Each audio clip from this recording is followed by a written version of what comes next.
पश्चिम बंगाल में टीएमसी सांसद अभिषेक बनर्जी पर हुए हमले पर झारखंड के मुख्यमंत्री हेमंत सोरेन ने भी दुख व्यक्त किया है और उन्होंने एक्स पर पोस्ट किया है। आपको बता दें कि मुख्यमंत्री का यह पोस्ट जो है उसमें मुख्यमंत्री की ओर से यह लिखा गया है कि पश्चिम बंगाल में सांसद अभिषेक बनर्जी पर हुआ हमला अत्यंत निंदनीय है। लोकतंत्र में वैचारिक मतभेद हो सकते हैं, लेकिन हिंसा और हमले के लिए कोई स्थान नहीं है। राजनीतिक विरोध का जवाब तर्क और जनमत से दिया जाना चाहिए, न कि डर और बल प्रयोग से। मैं इस घटना की कड़ी निंदा करता हूं और दोषियों के विरुद्ध सख्त कार्रवाई की मांग करता हूं। लोकतंत्र को हिंसा नहीं, संवाद और सम्मान मजबूत बनाते हैं। तो ये खबर जो है वो इस वक्त सबसे ज्यादा सुर्खियों में है। जिस तरीके से अभिषेक बनर्जी पर हमला हुआ, उसके बाद कई विपक्षी नेताओं की ओर से ट्वीट किए गए हैं। हमारे साथ हमारे वरिष्ठ सहयोगी राकेश रंजन जी भी हैं, उनसे समझेंगे। रंजन जी, अभिषेक बनर्जी पर जो हमला हुआ है उसके बाद देखिए तमाम अब नेताओं के भी पोस्ट आने शुरू हो गए हैं। इसी कड़ी में हेमंत सोरेन ने भी ट्वीट किया है। क्या कुछ उनके अब इस ट्वीट के मायने देखते हैं, लब्बो लुआब क्या है इसके? देखिए, अगर आप इस पोस्ट को देखें जो कि उन्होंने एक्स पर किया है, और उसमें उन्होंने इस हमले की निंदा की है, कड़े शब्दों में निंदा की है, और उन्होंने बिल्कुल सही लिखा है कि जो डेमोक्रेसी है उसमें आप डायलॉग के जरिए ही जो है चीज़ों को सॉल्व कर सकते हैं।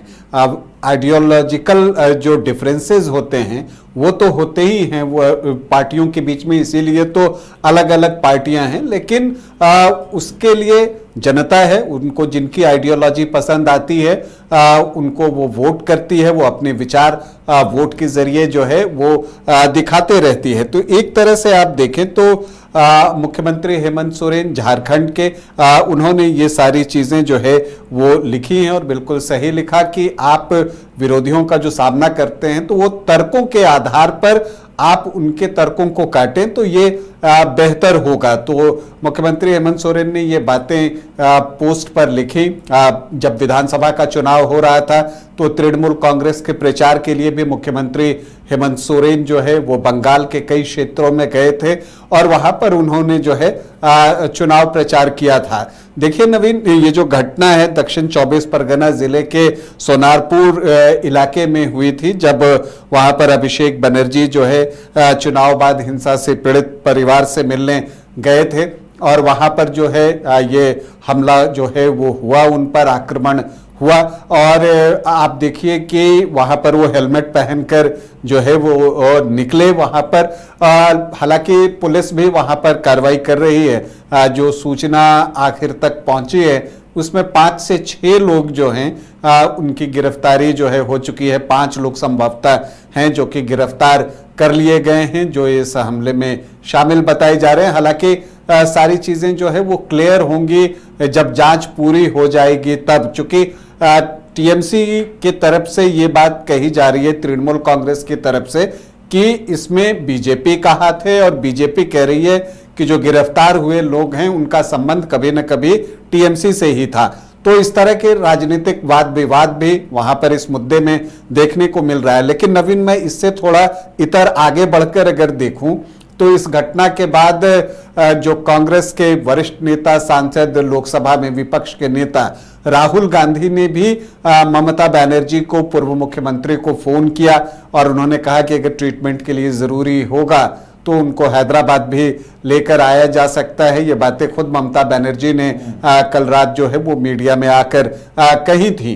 तो अब देखिए मुख्यमंत्री झारखंड हेमंत सोरेन का भी पोस्ट आया है, अन्य भी जो विपक्ष के नेता हैं उनका पोस्ट आ रहा है। बीजेपी नेताओं से जब आप बात करें तो आपको दिखेगा कि वो इस घटना की निंदा करते हुए दिखते हैं। वो कहते भी हैं कि लोकतंत्र में जो है इसके लिए, हिंसा के लिए कोई स्थान नहीं है, लेकिन साथ ही एक जनाक्रोश वाली बात भी वो कहते हैं। लेकिन जिस तरह से विपक्ष जो है, विपक्ष की तरफ से आप देखें लगभग सारे जो नेता हैं, जो वरिष्ठ नेता हैं विपक्ष की तरफ से, विपक्षी पार्टियों के, उन्होंने इस घटना की निंदा की है।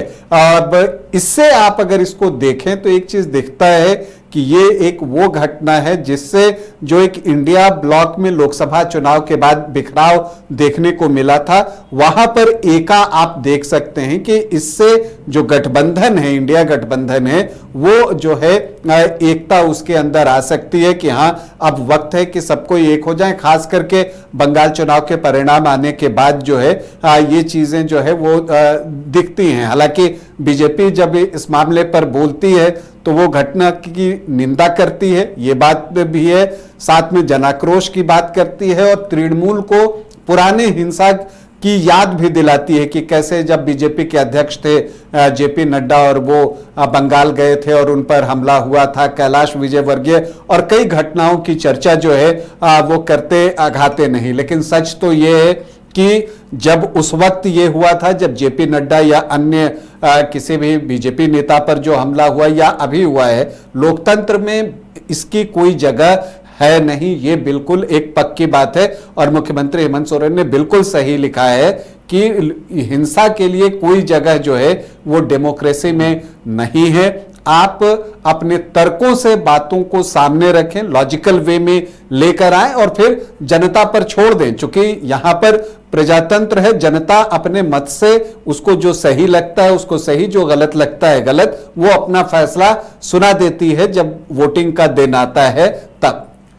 चलिए, तो मुख्यमंत्री हेमंत सोरेन का ये पोस्ट बताता है कि इस तरह की घटनाओं की कोई जगह डेमोक्रेसी में नहीं है और किसी भी चीज का जवाब कानूनी प्रक्रिया से देना चाहिए। और ये जो अभिषेक बनर्जी पर हमला हुआ है, ये खबर जो फिलहाल है वो सुर्खियों में बनी हुई है, उनका इलाज भी फिलहाल जारी है। बहुत बहुत आपका शुक्रिया रंजन जी हमारे साथ जुड़ने के लिए, तमाम जानकारियां पहुंचाने के लिए।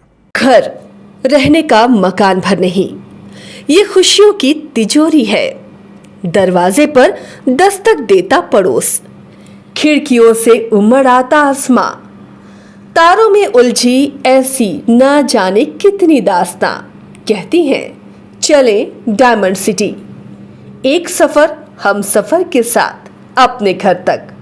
Diamond city, life long bonding, 500 से ज्यादा खुशहाल डायमंड परिवार। जल्दी करें, सिर्फ 200 फ्लैट बाकी। आज ही बुक करें अपना आशियाना।